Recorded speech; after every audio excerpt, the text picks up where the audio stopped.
Tonight, Haunted Lancaster brings us to the town of Columbia, where a museum intended to educate has the ability to teach more than history.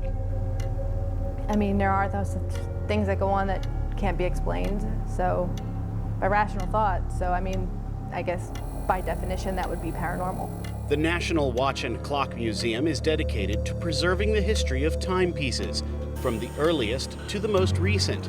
They all have a story to tell. We have wristwatches that were owned by World War I veterans that saw their service. Were with them while they served in France in the trenches.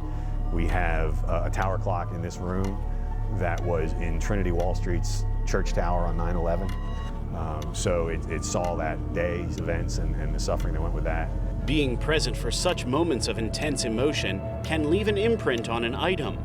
That could be one reason museum employees never feel alone. One recent encounter was so strong it was caught on one of the museum's security cameras. I think it was about 7 o'clock, 7:15 in the morning. Our admissions manager had arrived to work at that point. I was in my office, and while she was in the security office putting her lunch in the refrigerator, out of the corner of her eye on the screens that monitor our cameras, she caught something on one of the cameras. This unedited, unaltered video shows a dark shadow moving between the displays. The worker was so shaken she called in her boss to review the footage.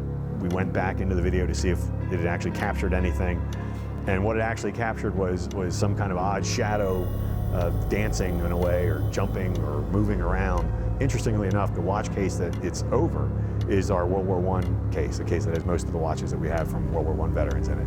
With each clock holding memories and possibly the personality of its former owner, footsteps and strange occurrences here have become commonplace. We will hear random chiming from a clock that has just decided that it's going to chime. I mean, I can be back here and be like, well, what's ticking? Something's ticking. We can't find it. Somewhere something's ticking. And then it'll stop. I don't know what it is.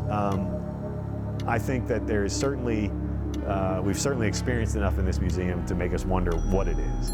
You've seen the building and you've heard their stories. Now it's time for you to decide.